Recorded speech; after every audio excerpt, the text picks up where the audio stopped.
Welcome to Wrestling with Giants.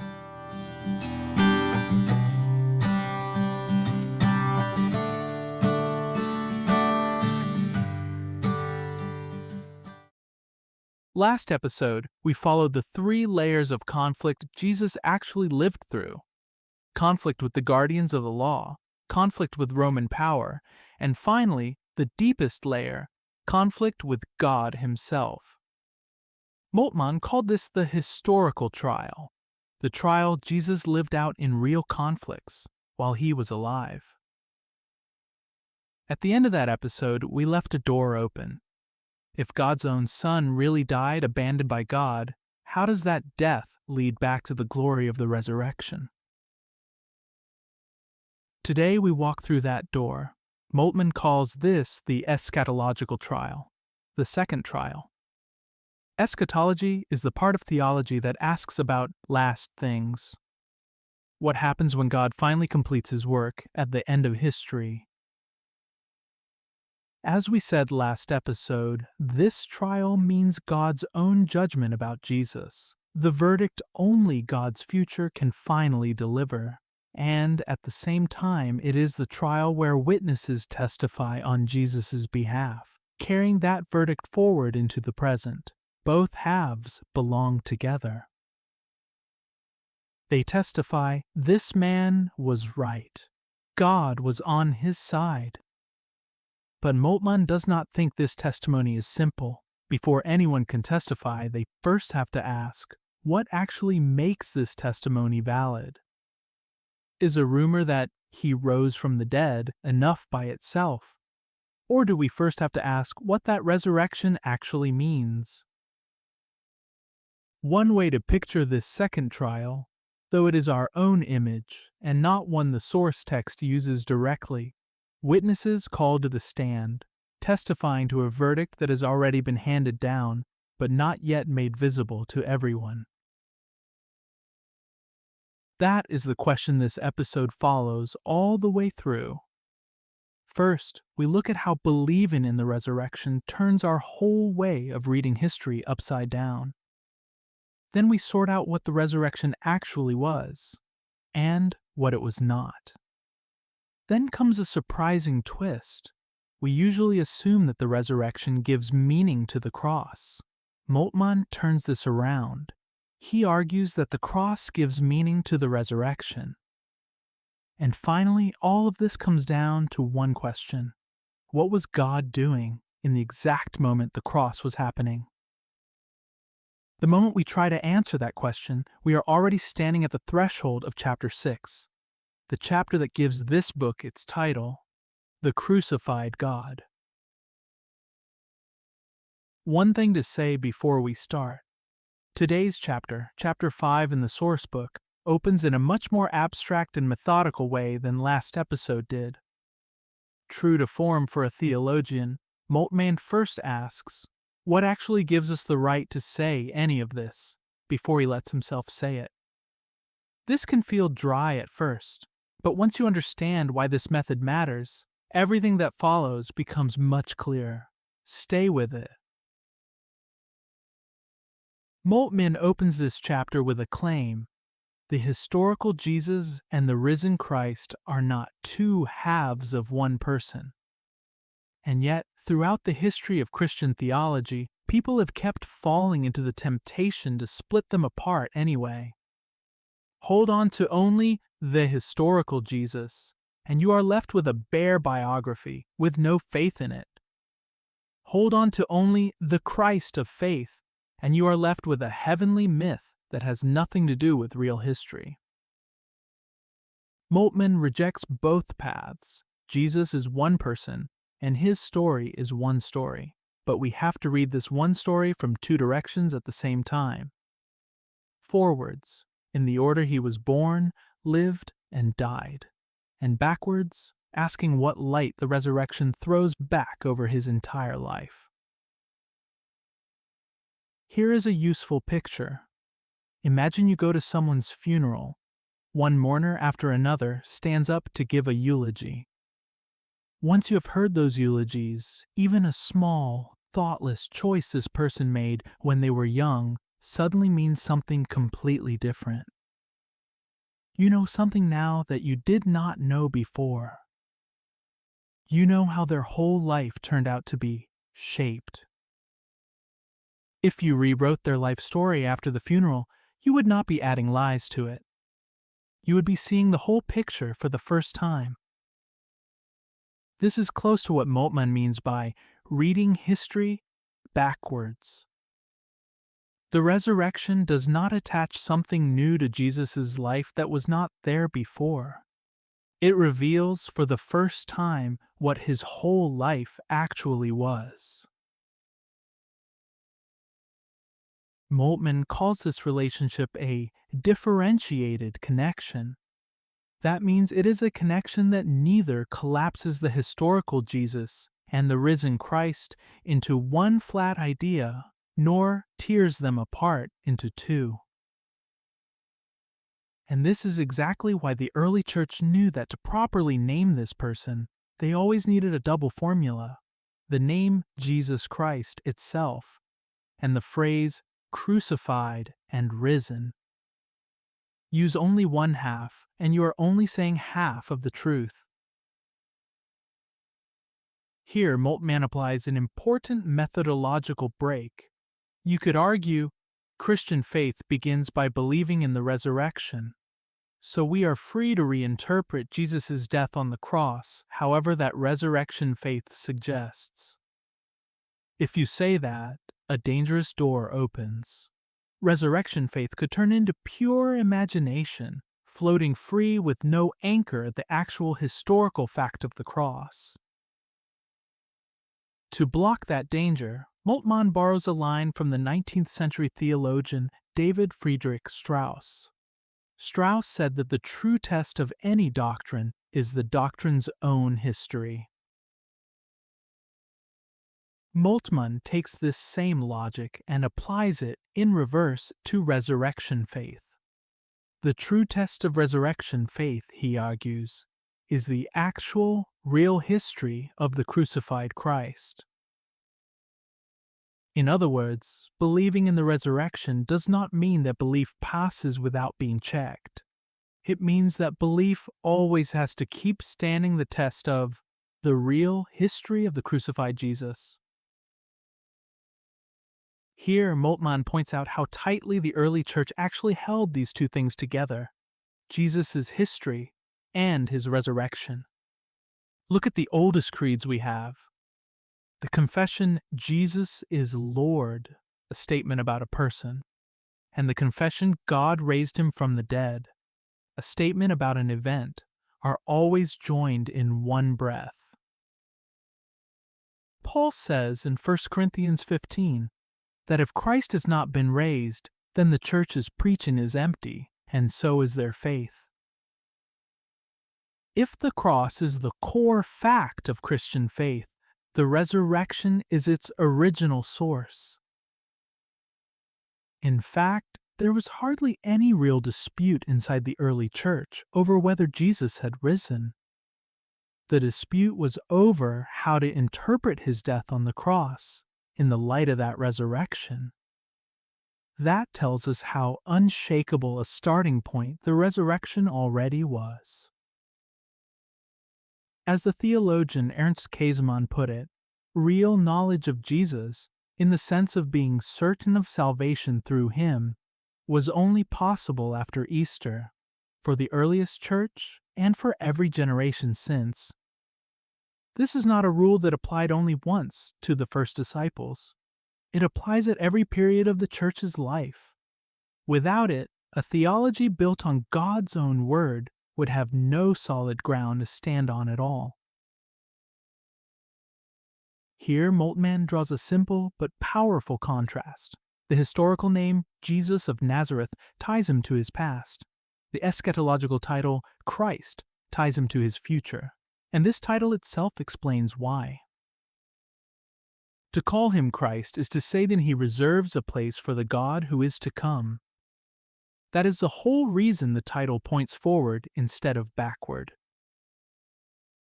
In an ordinary historical view, a person's origin explains their future. Eschatological faith says the opposite. His future explains and defines his origin and his end.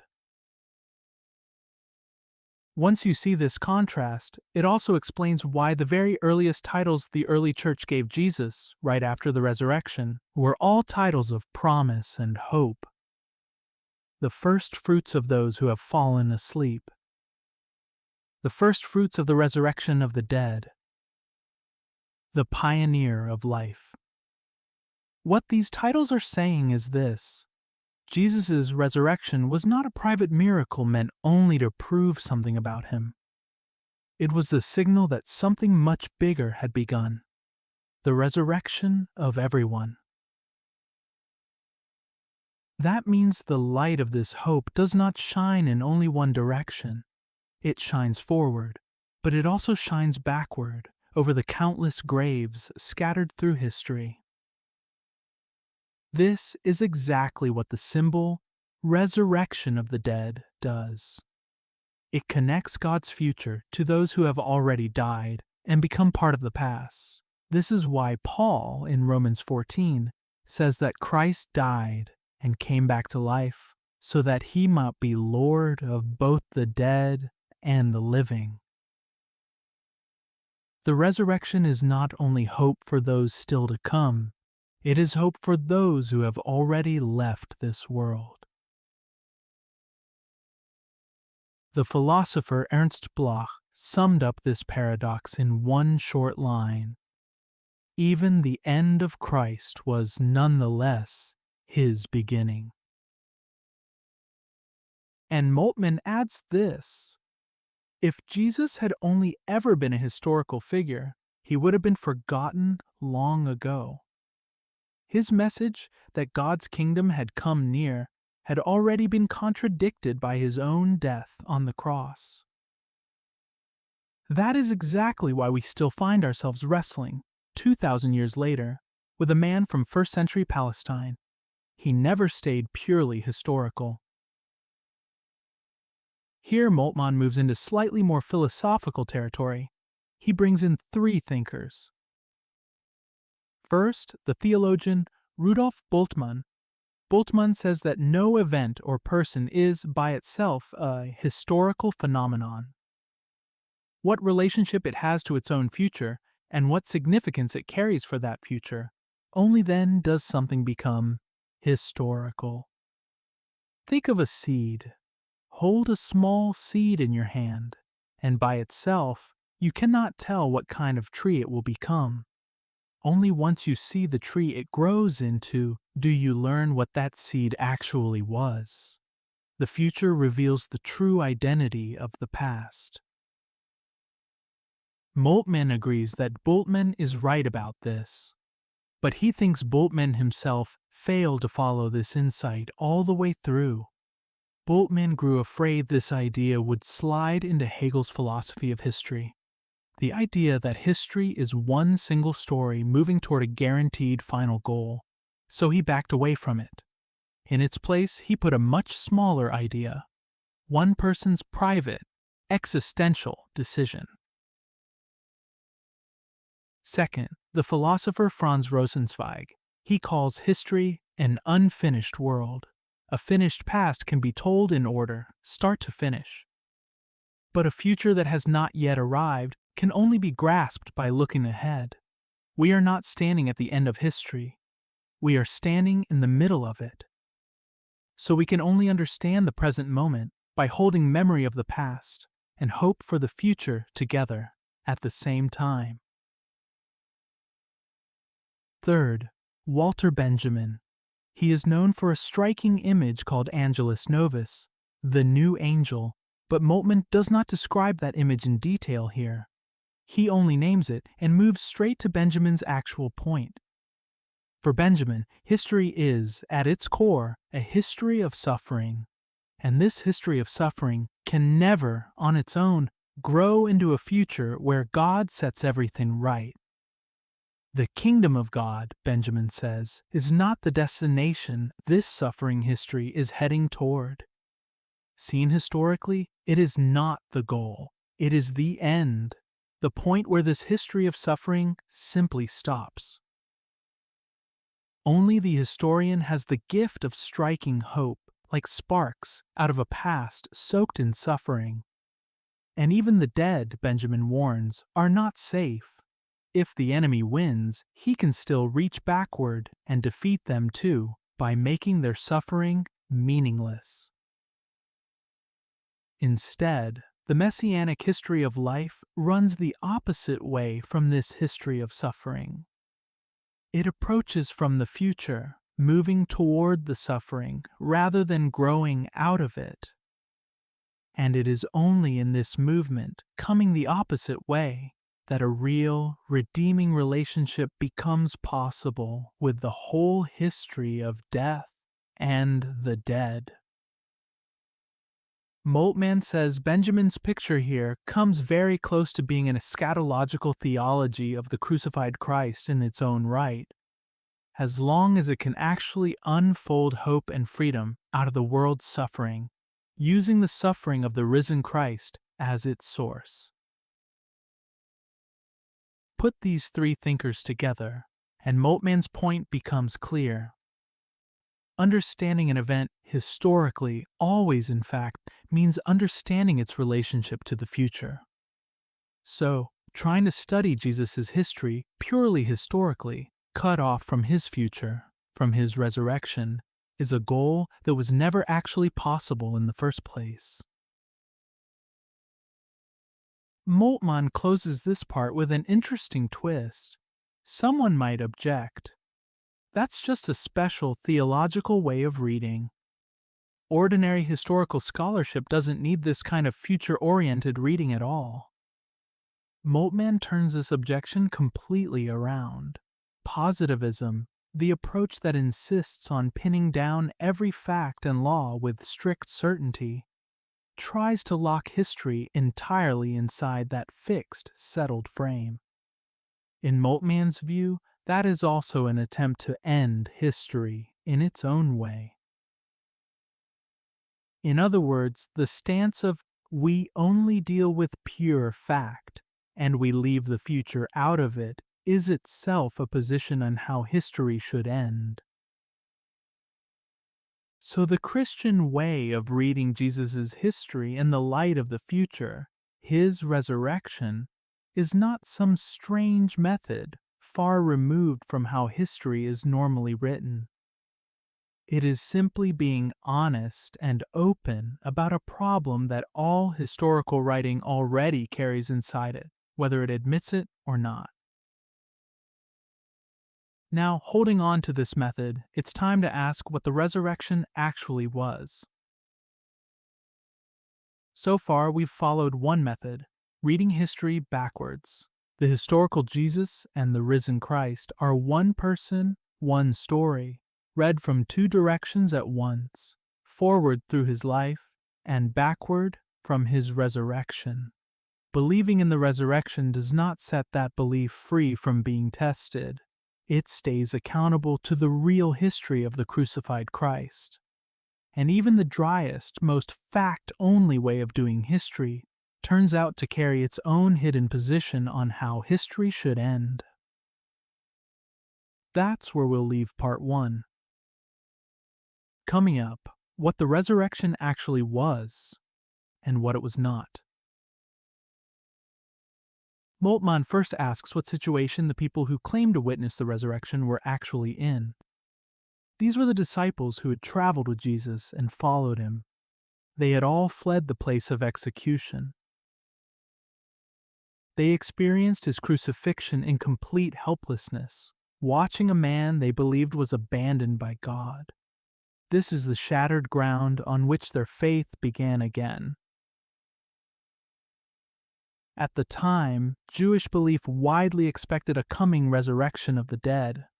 But we should not treat resurrection faith as simply a natural extension of that expectation.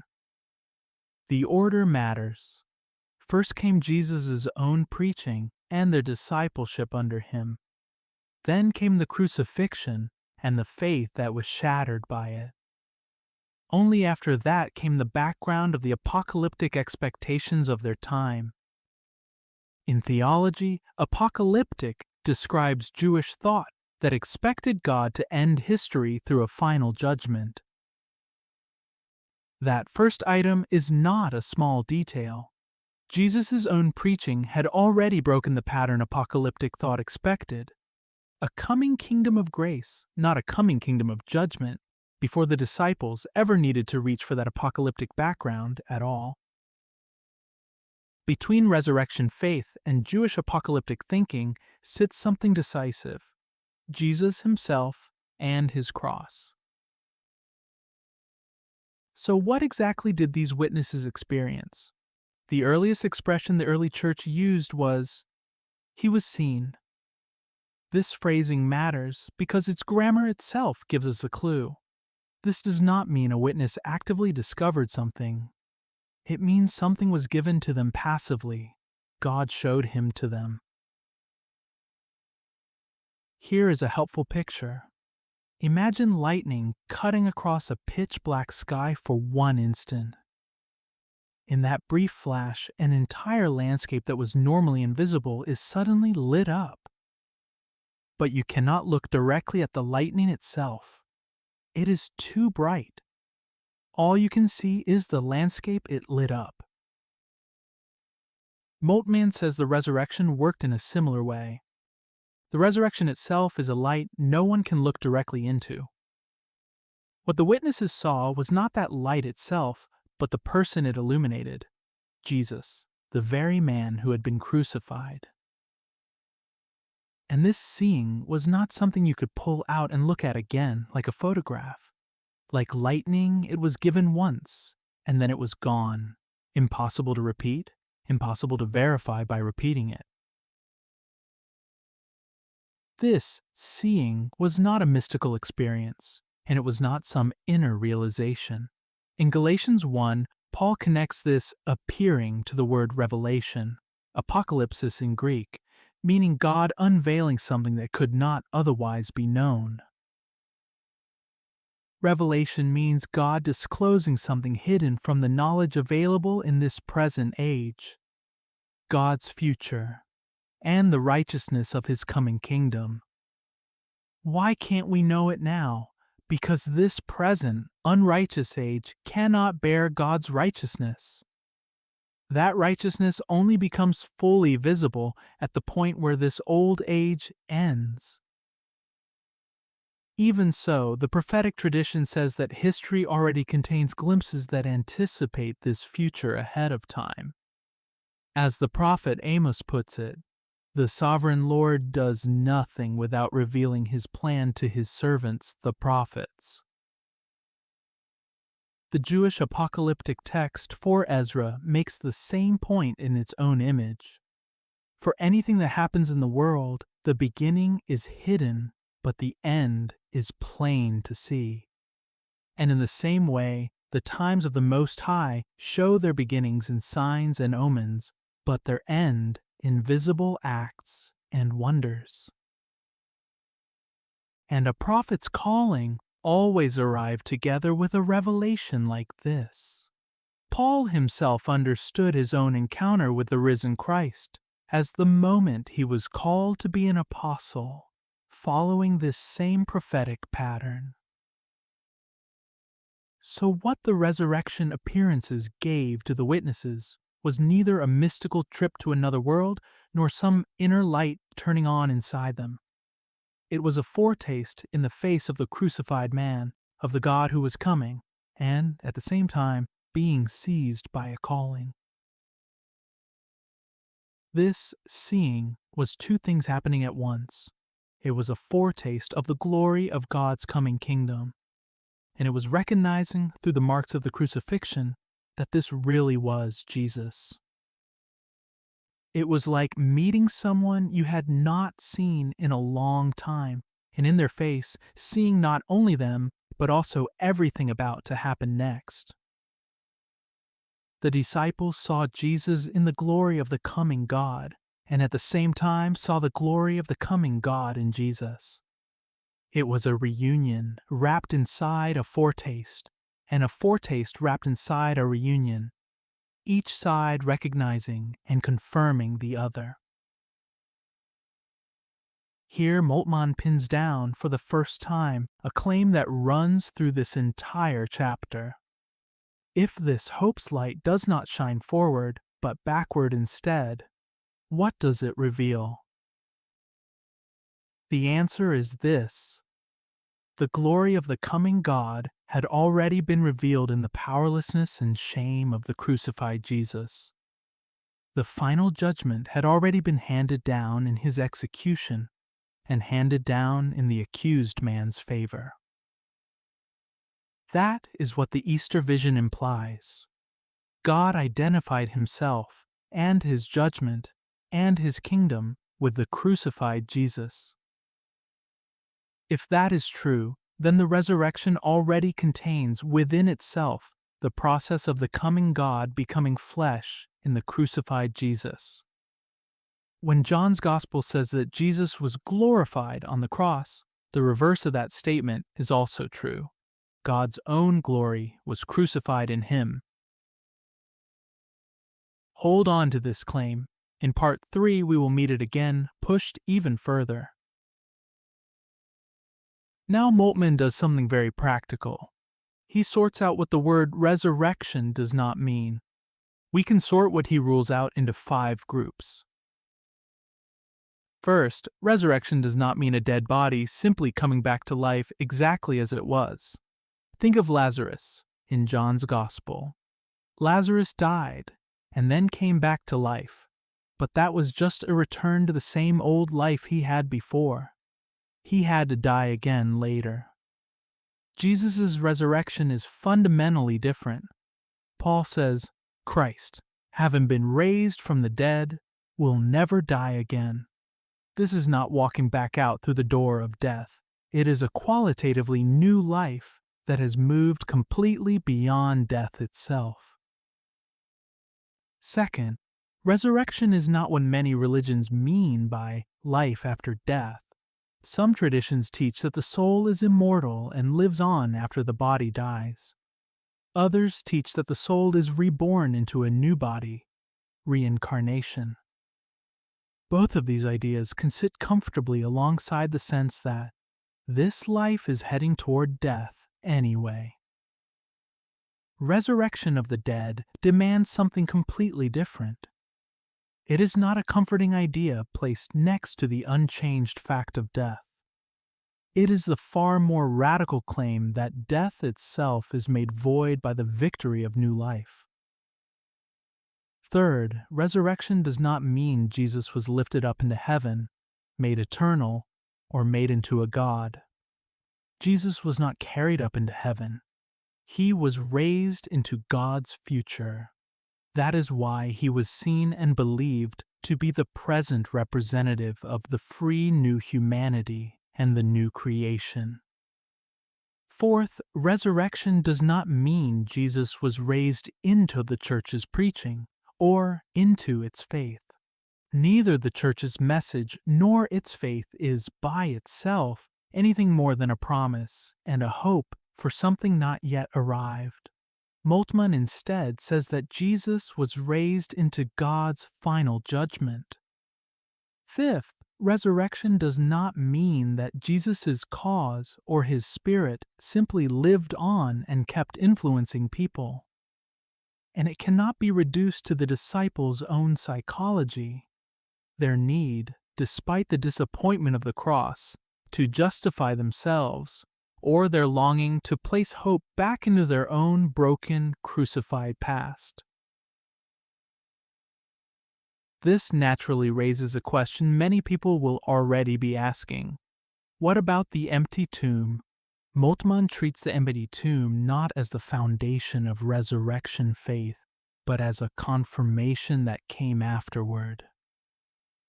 The disciples went back to Jerusalem, a far more dangerous city than Galilee, for 2 reasons.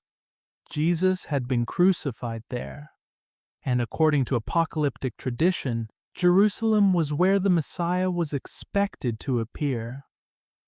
Once back in Jerusalem, they encountered stories of an empty tomb. They accepted those stories as confirmation of a new eschatological faith, a faith they had already brought with them. The order matters. Faith came first, the empty tomb came second. And here, Moltmann is careful to point out something important. No witness claims to have seen what actually happened inside the tomb between Good Friday and Easter.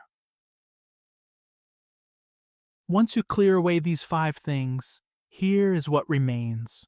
Resurrection means fully accepting the fact of Jesus' death on the cross, while at the same time declaring that this death was never the final word. Why did the early church settle on the specific word, resurrection?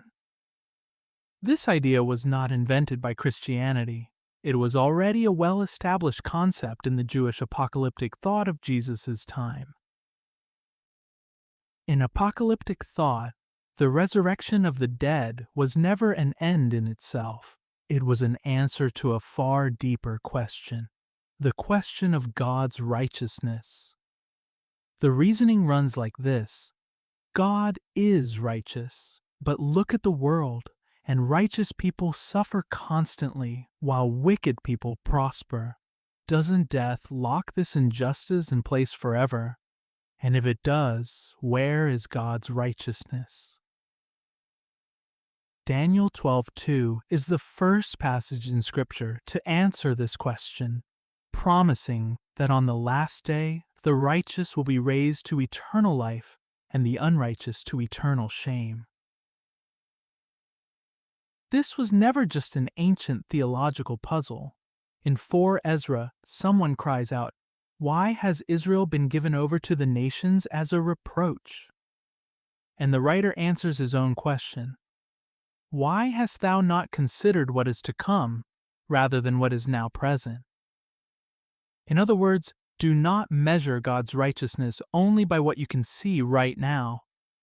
Measure it by what is still coming.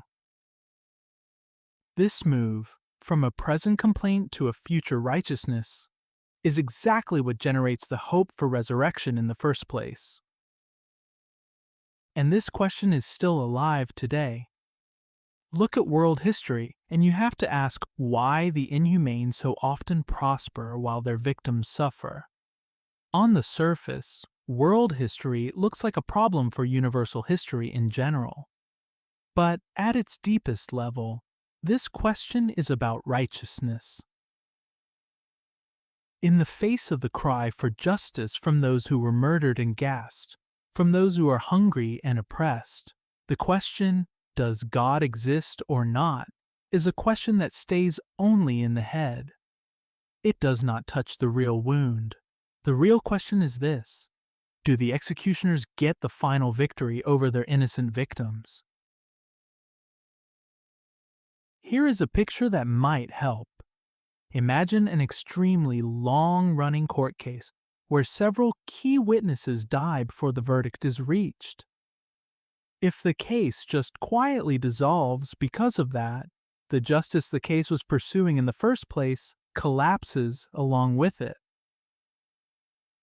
The apocalyptic idea of the resurrection of the dead is a response to exactly this situation. No matter how long it takes, no matter how many people die before the verdict comes, God promises to bring everyone back into court and deliver a fair judgment in the end. Moltmann adds that the philosopher Ernst Bloch understood this hope better than many theologians did. This hope for resurrection is not a human hope for good luck, but an expectation rooted in God's own righteousness. Even so, this resurrection was not just a fearful symbol for the unrighteous. It was, in fact, an uncertain hope even for the righteous, because no one can be completely certain that they themselves are righteous. So this was never simply good news. It was a promise built on God's own righteousness, but a promise that still carried real uncertainty for everyone standing in front of it.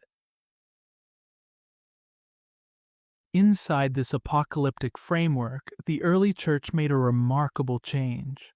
Jewish apocalyptic thought said that everyone would be raised together at the end of time. The early church proclaimed instead that one man, Jesus, had already been raised ahead of everyone else. And apocalyptic tradition already had some precedent for this kind of thing. There were legends of Elijah and Enoch being carried up to heaven without dying. There was also the idea that a great spirit could live again in a successor. This is exactly why people at the time actually asked whether John the Baptist, or Elijah, had come back to life in Jesus. The early church's proclamation grew out of this same background. The theologian Wolfhart Pannenberg explains this with the concept of prolepsis, anticipation. Think of a movie trailer for a film that has not been released yet. The trailer is not the whole film, but it shows you in advance what kind of film it really is. According to Pannenberg, Jesus' resurrection is exactly this kind of trailer. The whole film, the resurrection of everyone, has not arrived yet, but it has already been screened in advance in this one man. But this raises an awkward circular problem. How can you actually confirm that the trailer is genuine? You could say that Jesus' claim was confirmed by his resurrection, but that resurrection itself can only be finally confirmed by an event that has not yet arrived, the resurrection of everyone. The confirmation just keeps deferring to a later confirmation. This means it can never be a neutral fact anyone can verify. Instead, it is the kind of knowledge that seizes a person and calls them to be an apostle. This is why Moltmann concludes that resurrection does not speak the language of fact. It speaks the language of promise. Moltmann is careful to say there is no real need to argue over which is the better label, his own promise event or Pannenberg's real prolepsis. Both, he says, are pointing at the same thing, just described on two different levels. Even so, Moltmann does have a preference. He leans toward promise event, because that phrase does not quietly smooth over the real gap that still exists between this unredeemed world and faith in a reconciliation that has not yet arrived. Having addressed this formal, circular problem, Moltmann raises two further objections before he gets to the real question. First, Pannenberg reads apocalyptic thought and Christology too heavily through their significance for universal history as one connected whole. And in doing that, he lets the more basic question of righteousness slip into the background. Second, the only way Pannenberg can make this ancient apocalyptic outlook feel relevant today is by connecting it to a theory about modern human beings and their general openness to the world. Moltmann does not say these connections are wrong. The structural similarities are real, but leaning on them this heavily creates a risk. Jesus' own claim and his resurrection start to look like just one example of a larger universal historical or anthropological idea, a truth that, in the end, would hold up even without Jesus' own actual history behind it. Here, anthropology means the theological study of what it means to be human, not the social science field of the same name. With those two objections in view, Moltmann pushes toward the real question. Pannenberg's explanation focuses only on the form, someone was raised ahead of everyone else, and sidesteps the much harder question, who exactly was that someone? Moltmann puts the question directly. The one who was raised was not just anyone. He was a man condemned as a blasphemer under his own people's law, executed as a rebel under Roman order, and abandoned by God as he died a brutal death. Here is a picture. Imagine a court that has long condemned a man to death as guilty. Then, one day, that exact same man, no one else, receives a full pardon and complete restoration of his honor. This is not simply the fact that someone got pardoned.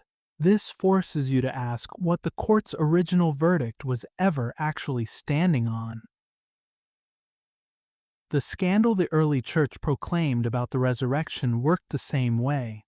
What mattered was never the form. Someone rose ahead of everyone else. What mattered was the content. The one who rose was this exact condemned and abandoned man. Moltmann calls this the scandal of the qualitative difference. This phrase was originally used by the philosopher Herbert Marcuse in a different context, where it meant something like a vague, great refusal of the world as it is. For Christians, this scandal is not that abstract. It has a specific, concrete location: the cross.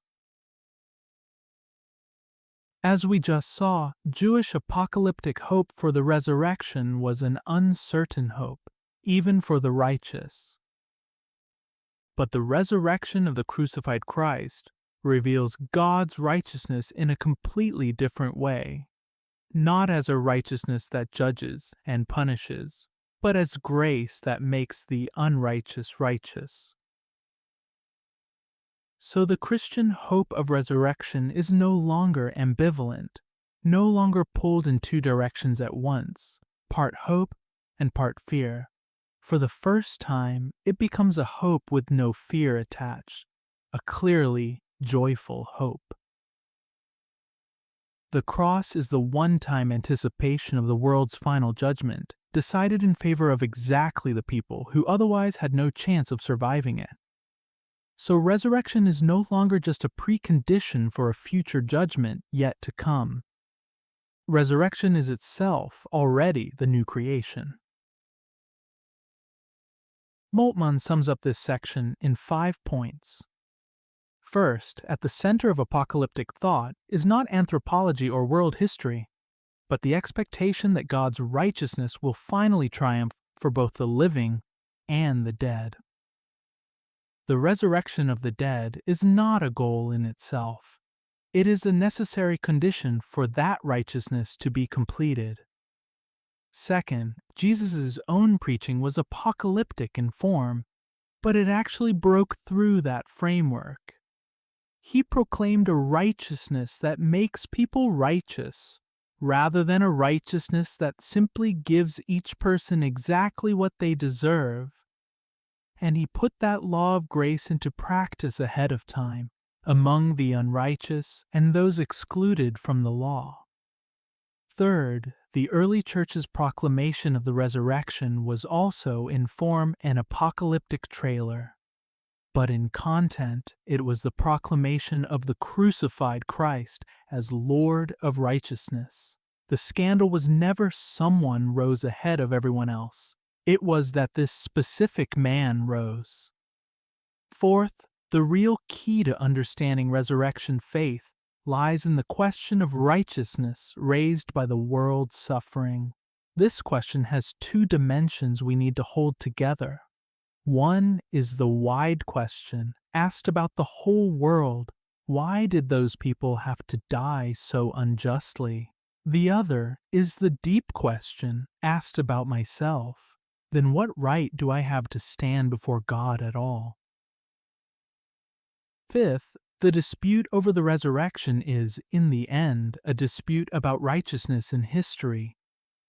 Does the final verdict belong to the law, which gives each person exactly what they deserve? Or does it belong to the law of grace revealed in Jesus' and Christ's resurrection? This new message of righteousness says that the perpetrators will not, in the end, win a victory over their victims. But it also says the victims will not win a victory over their perpetrators. The only one who wins is the one who died first for the victims, and then also for the perpetrators. In doing this, He breaks the cycle of hatred and revenge, and out of both the abandoned victims and the abandoned perpetrators, he forms a new humanity. This has been our answer to the question of what resurrection actually was. Now Moltmann asks the surprising follow-up question, what then does the cross of this risen Christ actually mean? So far, we've sorted out what the resurrection was and what it wasn't. It wasn't a body coming back to ordinary life, and it wasn't a comforting idea of life after death. It was a completely new kind of life, and its deepest roots lie in the ancient question of God's own righteousness. Why the guilty seem to prosper, and the innocent seem to lose. The scandal was never that someone rose ahead of everyone else. It was that the one who rose was this exact man, condemned, executed, and abandoned. That's where we'll leave part 2. If you're watching this as part 1 of 2, part 2 picks up right where we left off. With the question Moltmann has been building toward the whole time, what does the cross of this risen Christ actually mean? Subscribe and turn on notifications so part 2 lands in your feed.